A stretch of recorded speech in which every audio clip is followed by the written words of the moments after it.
Thank you. Yes, there are, but they have extremely elliptical orbits that are outside the plane of the ecliptic, and therefore they are very hard to see. So you have to look almost knowing where to look in order to see them, but you'll find them eventually. There are 3 more. The idea is that they will usually all be found within the next 50 of your years, as we read your energy now. Hi, Bashar. Good day. Good day. This is amazing. Thank you for this opportunity. It is our passion and our pleasure. Yes, I know. I actually wanted to talk to you about several things, actually just about my life. Yes. It's a bit emotional. Oh, all right. So 2 months back, something really nasty happened, and it had a big influence on my family, on me. Yes. And I discovered a whole lot of things. So I realized that on a daily basis, I actually go from density to density, and it all has to do with the way I look at things. Yes, of course. Yeah, of course, but it was not so clear to me that it's simply so easy. Yes. So I said to myself, okay, you are part of this. You also created this. So what's the present? What's the present this is bringing you? And then everything shifted, and inside me, everything shifted. So my sadness, it was gone. I was back in my heart. But then I said, okay, this is probably what Bashar is always talking about going to another earth, parallel realities, and things. And then I said, okay, but if I'm on another earth, why does my outer reality still stays the same? But it's not the same. It's not the same. Okay, but when it's the same in my head then probably. And that's all it is? Yes. So when I come into this room, in my head, I know there are several things in this room. Yes. And that's why it stays the same. So when I can bring myself to the belief that... One moment. Yeah. There is a joke that exists on your planet that is a perfect illustration of this idea. The joke is, someone says, I came home one day to find that every single thing in my house had been stolen and replaced with an exactly identical copy. Do you understand? It may look the same, but it's not the same. Yeah. This is so amazing, because I have apparently this little voice in my head that tells me the same thing, but I'm not allowing myself to believe my inner knowing. Yes. Well, there you go. You've solved your issue. Yeah. Now all you have to do is find the belief system that keeps you from knowing what you say you do in fact know. It seems that I'm not allowing it, because Why not? Yes. Well, I don't know. Well, yes, you do. Because you just have to ask the right question of yourself. And that question usually is, if I allowed myself to know this is true, what am I afraid of? What am I afraid of? Yes. If you allowed yourself to know these things, what are you afraid will happen? Are you afraid you'll be thought of as crazy? Are you afraid you will lose people in your life? I think that I might be holding on to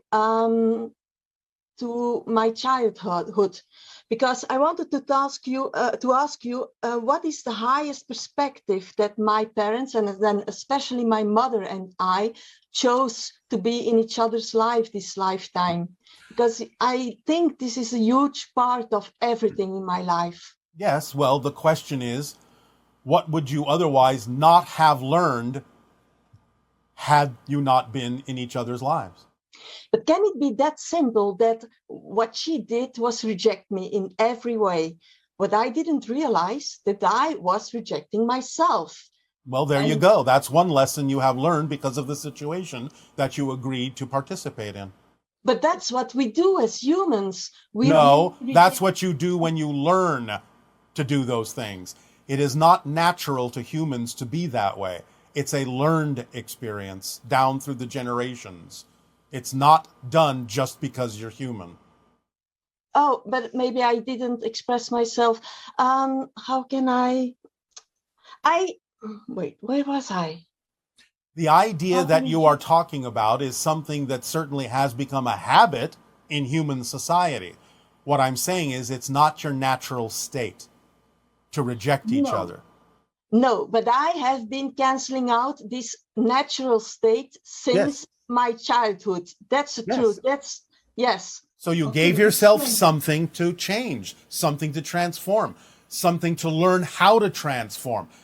Most of you don't understand this. You give yourself certain experiences of darkness so you can learn to transform the darkness into light, because there are much bigger things coming up in the future that you will have to have had the practice transforming those personal things in order to be able to transform larger collective things in the future.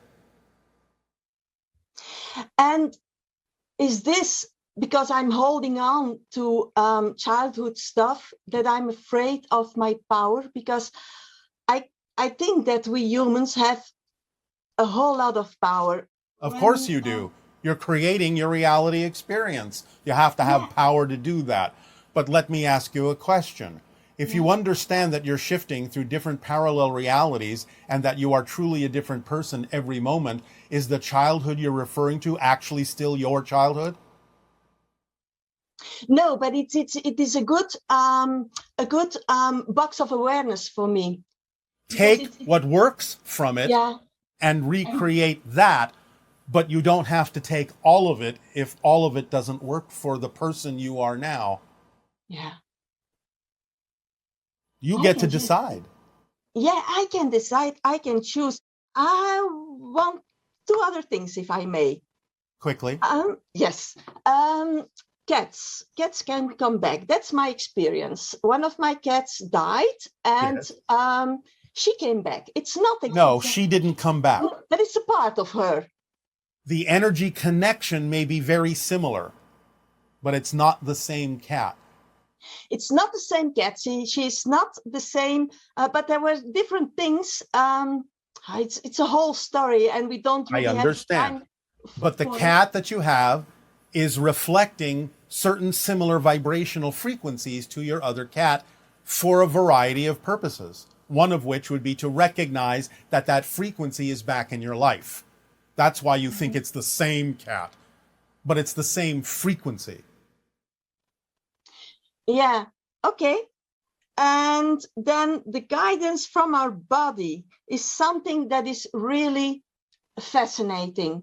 Yes. So when I'm not willing to stand in my power, I have trouble with my feet and my legs. Would you agree? Yes. So really, that's simple. It is. It's one of the things we have been saying for 38 years on your planet. It's simpler than you think. Thank you for your recognition. And it's up to me to really accept it and live it. It is. That's what I'm here to do. It's not up to anyone else. Oh, that's so great, so great, so great. Okay, and when I feel, very last question, when I feel tension in my body, it can be just as simple as a part of me that is saying, hey, you're leaving yourself again. Go back to your heart. Yes, you can use it as a guiding mechanism if the tension you're referring to seems to be out of place or out of alignment with who you prefer to be. Yes. This is so amazing. So I am really right on. Oh, great. Thank you. This is amazing. Thank you, Bashar. Thank you. Thank you so much. You are welcome. Bye-bye. Bye-bye. Bye-bye. Hello, Bashar. My name is Matias and I'm from Argentina. My question is, recently I've been dreaming about another house. another life, I feel. Living in a house I don't recognize, but in some way I do recognize. Going into a supermarket and buying things for a travel with friends I don't know, but somehow I know that they exist. And today I felt how lonely and sad that counterpart feels. What is this? How does this relate to my actual experience, and how can I best help and be helped by the counterparts that I am connected to? Thank you. As you expand your consciousness, many of you will start to perceive parallel versions of yourselves in other realities. The ones that you may feel need help, need assistance, you can become their mentors. You can send them positive energy. You can inspire them by sending different kinds of thoughts or examples of your own life along the energetic connection you may have to them. And therefore, it may help them brighten their own reality up. For those you feel you can learn something from, you can download information and experience along those energetic connections that you all make to a variety of versions of yourselves in different parallel realities. But being more aware and experiencing more viscerally the different parallel realities is one of the symptoms, shall we say, of the expansion of consciousness at this time. Hi, Bashar. And to you, good day. It is wonderful to be here with you today. Thank you so much. And thank you as well for the co-creation. I have two topics that I would like to touch upon today. And the first one being the inner child. Yes. During the months of COVID, I did lots of deep dives into my own inner child work, read lots of books, listened to lots of people. This past March, during your transmission, you touched upon childhood trauma and the inner child. And after that, I needed to put all my work away. I needed to reevaluate, reassess. So my questions to you today are not about recreating childhood trauma in the present moment. It's about the relationship that I feel that I formed speaking to my inner child through dialogue, whether written, verbal, or mental. Yes. So when I would feel emotion, I would recognize whatever I recognize, and then I would turn my attention inward and have a dialogue with what I perceive to be that little girl within me. All right. So my questions for you today are, who is it that I am really speaking to? What am I actually doing when I am in this practice? And why does it feel so good to acknowledge her insecurities or her fears? Because you can't invalidate any portion of your own consciousness. She is a portion of your consciousness. In the same way, to use a crude analogy, that the child you were in kindergarten is still a piece of you, even though you have grown into an adult. You don't necessarily think like her anymore. You don't act like her anymore, at least not all the time. But the idea is that you have gone beyond her, but you still contain her. So you're speaking to another aspect of your own consciousness. And because you acknowledge it, because you support it, because you listen to it, because you dialogue with that aspect of your being and don't invalidate it, it allows you to operate more as a whole person between all of the different aspects or portions or reflections that exist within you. One phrase we have for this idea is you're experiencing a healthy multiple personality order by doing this. Okay. Does that help? It does help. So this is a good service that I'm offering myself and or my clients by doing this practice of turning my attention inward and dialoguing with an aspect of myself. Yes, if it is your passion to do it that way, then it's absolutely what you need to be doing. Okay. And what about these experts who talk about reclaiming our childhood? What would you say to that? Well, it depends on what they mean by that phrase. So when it comes to inner child work, Yeah. It is going back, revisiting, Yes. and reclaiming parts of the childhood that we did not have, that we were missing, and then reparenting ourselves. That's fine. Whether they know it or not, it's a reference to the idea that as you change yourself, you actually have a different past and therefore a different childhood. So in other words, you can actually make a connection to the idea of a different child within you as the new personality you are now. And that's one version of reclaiming your childhood, creating the version that would work for the person you are now, that would grow into the person you have become now. So different people may mean different things by that phrase, and we can't necessarily attest to the idea that they all think the way we have just described, but nevertheless, that's one way of looking at it. Great. Well, thank you so much, Bashar, for answering my questions, and thank you for this beautiful co-creation. Thank you for asking them. Good day. Good day. Hi, Bashar. This is Rokas from Lithuania. I'd like to ask you, when we are going to go through the life review, if we choose to do that after death, will we review the history that we remember at the moment of dying, or will we review all the different histories that we have gone through and shifted through our lifetime? Whatever is relevant for the theme you are exploring. It might be what appears to be a single history. It might be a multitude of them. Whatever is relevant for the theme you are exploring and what will advise you best and inform you best for the choices that you will next make. Hey there. Hey, Bashar. Good day. Good day.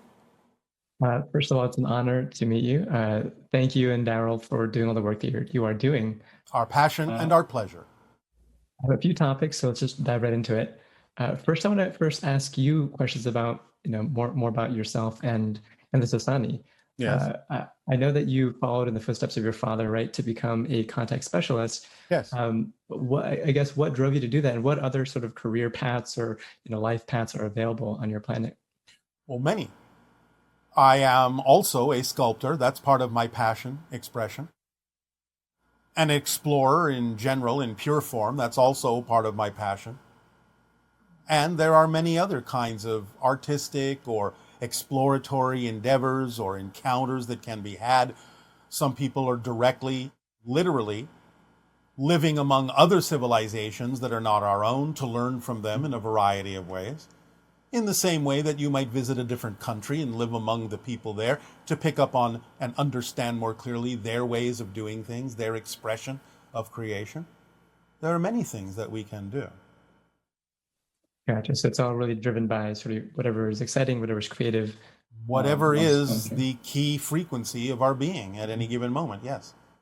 You've channeled for over 30 Earth years through Darryl, and what's been your experience of that passage of time? Is it the same length, or is it more sort of, compressed? It's much more compressed.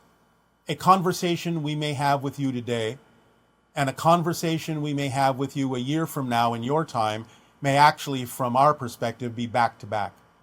Mm.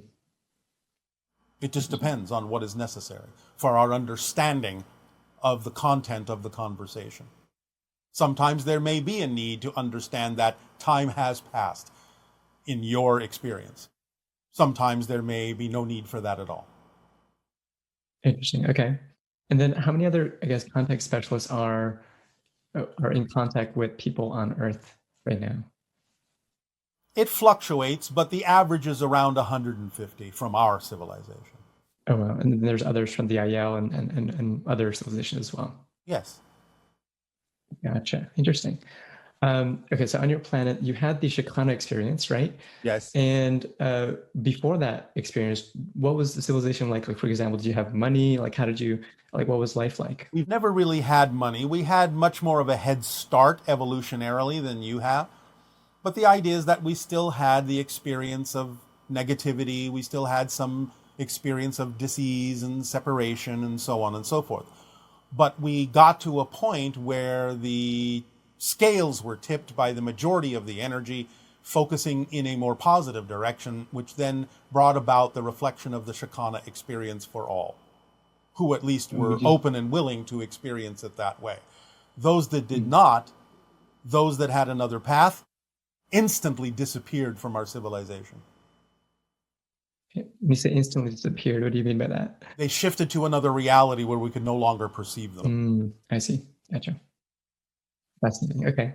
Well, I guess on that thread, let's talk about the Earth's transition that we're in right now. So it's really exciting to hear there's going to be more crafts and things like that. Yes. Are there any particular places you'd recommend people gather or go to? Wherever you are attracted to, although we have already said that Joshua Tree area is very important energetically as a vortex that has to do with the crossing and passage of many different civilizations, or let's just say it's a major traffic line.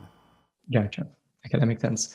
Okay, so what about sort of the role of technology on Earth? So right now we have tools like this that allow us to create sort of a shared connection and empathy, but we have also other technology that creates more separation. Yes. So is it better for us to use these tools as sort of a stepping stone to build that ability for intuitive connection? Or is it better just drop the whole technology and just focus on those more intuitive? Different people will do it in different ways. There's no one right way to do it. Different people will do it in different ways. Depends on how they relate to the idea. Gotcha. Okay. And then we're also dealing with climate change. And you mentioned previously that spreading particles of gold is sort of one method. Why is that something that would actually help? Because it reflects the idea of sunlight back out into space and lowers the temperature of the planet. Gotcha. And it's also inert and lasts essentially forever. It doesn't decay. That makes sense. And so is that the same reason that the Anu people originally came to Earth? Yes. Were they also dealing with that sort of similar style of climate change? Even worse. Interesting. Okay, interesting. Okay, so another topic, parallel incarnations. So you've shared that there are souls and then oversouls and so on. Yes. But at the same time, we have the ability to connect to any sort of parallel incarnation that's ever been in existence. That is relevant for you to connect to, not anything. Oh, interesting. If it's not relevant, you won't connect to it, because why should you if it's not relevant? Yeah. And so do you have like a limited number of souls as a part of your own oversoul? Well, the entire population of our planet is much lower than yours. On average, it remains relatively stable, give or take, around 300 million. Okay. So in a sense, we generally, with a few exceptions for a variety of reasons, sort of all relate to a single oversoul for our civilization. And so for humans, is it similar? Is it more like 7 per oversoul, then eventually you get the human oversoul? The idea of the 7 billion people on your planet is generally representative, even though this also fluctuates, of between about 300 to 500,000 oversouls. Interesting. Okay. And now, let's say... That's not evenly divided. Yeah. You can't just say, well, it's X per oversoul. It constantly fluctuates, but that's the average. Now, you've also shared in the past that there are these parallel incarnation charts, right, that tell you... The pin charts, yes. The pin charts. So does that mean that one soul, or rather one oversoul, has multiple incarnations at different timelines? Yes. Usually that's the case. Some pin charts may be adventurous enough to go into more than one oversoul, but generally that's not the case. Okay, gotcha. Let's talk about the formula. Yes. So I know you've shared a lot about this. And Yes, you may have already shared this particular aspect of it, but one question that I've had is, sometimes it's hard to tell if there is an excitement, if there's other work that needs to be done that may not be as exciting, right? Then you are either making it not exciting or it really isn't your way. There's always another way. If the work really needs to be done, there's always an exciting way. If it really isn't part of your excitement, then that work may not need to be done and something else may take its place. So again, the first thing to always check is, am I dampening the excitement because of my belief systems? Once you've cleared that through yourself and you realize you're not the one preventing yourself from being excited because you might be doing it in a way that is not exciting for you, you might have certain beliefs about what would happen if you did go forward, and so on and so forth. Once you clear all that out of the way, if the excitement is naturally waning, then that's synchronicity telling you go in another direction. Go in the exciting direction, even if it looks like it's not connected. What is most passionate for you at this moment tells you it's connected, even if it doesn't look like it could be connected on the surface. It's the thread of excitement that tells you it's connected. Gotcha. Okay. Then let's talk about the 5 laws. So you shared that everything is in the here and now, and that the past actually extends from the now. Yes. So you've also shared that it's possible to technically change the past that you're connected to. Well, does that yes. mean that It happens automatically.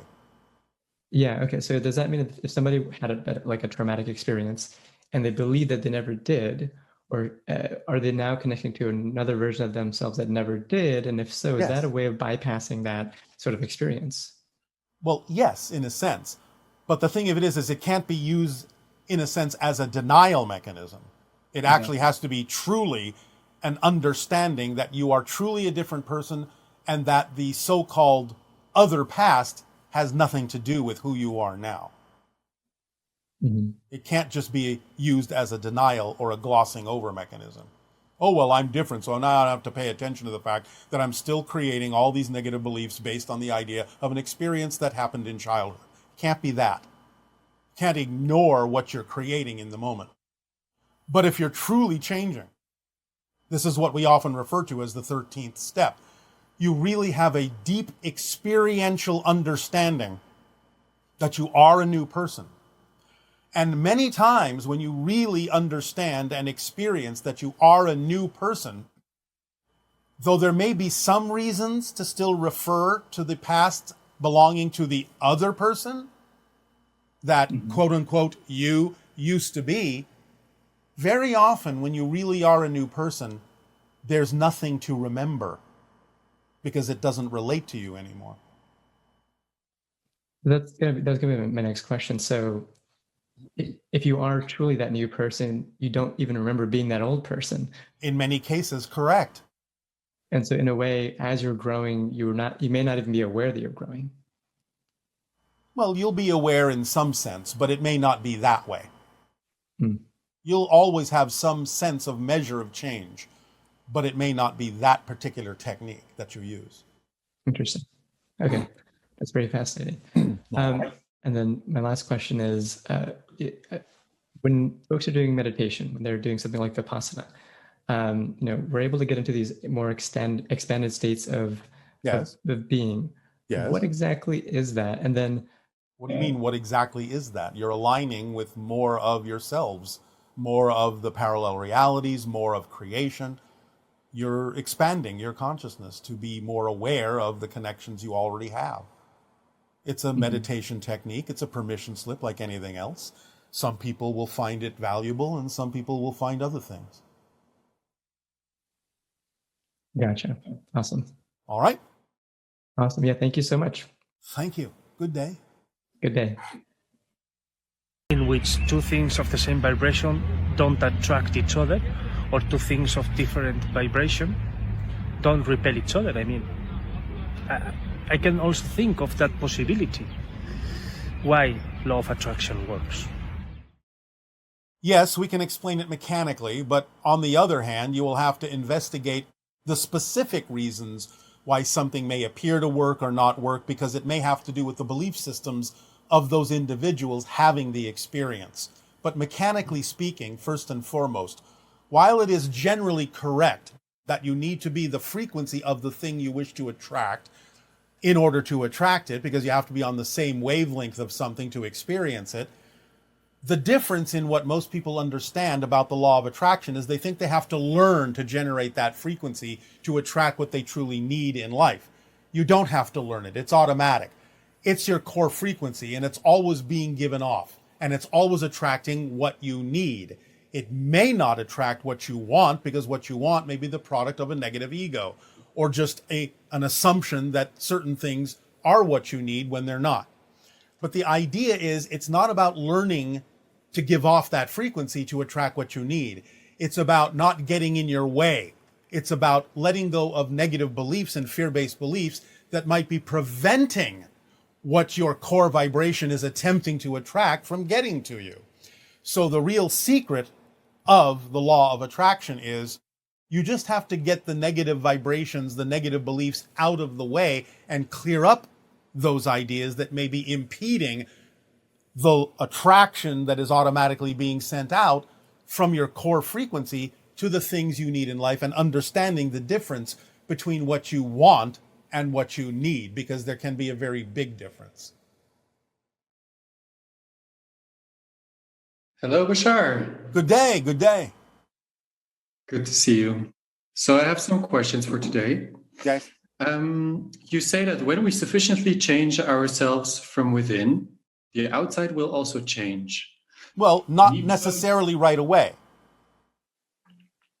Okay. Because you have time and time lag, and sometimes you may test yourself to demonstrate whether or not you have actually truly changed. Because again, the true measure of change is not whether the outside changes, it's whether you respond differently to it, even if it still looks the same. Then you will have proven you've changed, and then the outside has more of an opportunity to shift, to reflect the change within you. That's what we're actually saying.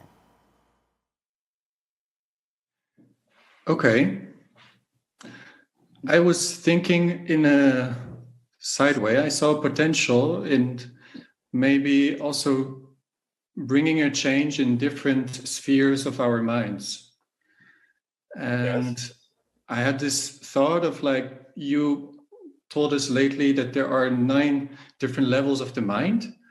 There are 9 levels of consciousness that are relevant and relative to the experience you're having of physical reality. That doesn't mean there aren't other levels. It's just that those 9 are more relevant for your physical experience. Okay. And so I was wondering if, like, for example, I want to abolish war, if I need to make a change in all those levels in order to make it happen. That happens automatically when you change anything about yourself. Okay. I'm aware of permission slips to connect with my higher mind. Yes. Like following my passion. Yes. But I'm curious if you could give us clues or permission slips as to connect with the above minds. With the what? With the above minds. Well, again, that happens automatically. We give you the formula because it leaves nothing out. Anything that is important or relevant for your experience in physical reality is included in simply following the formula. So any change you make on the physical level, when you shift to a different reality, will automatically contain new relationships and new versions of all the different levels. Automatically. That's what being on another level in a new reality actually means. Everything goes with it. So then I was thinking, if the higher mind is guiding all this process, yes, is it then all-knowing? No. It only knows what it needs to know for your experience as a physical person. It knows more than you do. It can connect to more, but only those things, again, that are relevant for your journey in physical reality experience. It doesn't need to know everything. But it knows everything for my physical experience. Yes. That's why it sends you energy messages that your body translates into the sensation you call passion. That's its message saying, this is the next step. This is you. This is your vibration. Follow it. Act on it. That's all it needs to do. But you have to pay attention. So, but it is all-knowing on following the excitement? Is that like the all-knowing circle of the higher mind? It knows what you need. And therefore it will send you the energy vibration that will translate into the sensation of passion to let you know what you need to act on next. Okay. So in the different spheres of the minds, you talked about the collective minds and the... All right, you keep using the word mind. Consciousness would be a better choice. Okay. Because the higher levels of consciousness are not specifically what you refer to as mind, because mind is a product of the physical reality perspective. Okay. So the collective conscious and the collective unconscious, yes, you separate them from the oversoul domain. But as I understand the oversoul being a group of souls working together, I was wondering what was the difference? Well, the idea, again, is that there is a collective conscious and unconsciousness for the specific experience you're having on Earth. Oversouls can connect in a variety of ways and be specific to the Earth experience, but they can also connect to other civilizations. So for every civilization they choose to connect to or experience a version of themselves in, they will create a whole new projection that functions as a collective consciousness and an unconscious, and so on down the line, for every single new experience that is a different civilization playing a game with different rules. Okay. You talked about the idea that the Greys fusion their minds like a hive mind. Yes. Isn't that also the same as operating from the collective consciousness? No, it's a different kind of collective. The idea has some similarities and some connections to it, but it has removed other elements from it so they can function more efficiently in the physical realm. It's really more like a natural way of forming communication links between all of their minds. It's more, in a sense, akin to a technological feature than it is to the idea of a larger spiritual one. Thank you very much, Bashar, You for are this welcome. opportunity. Good day.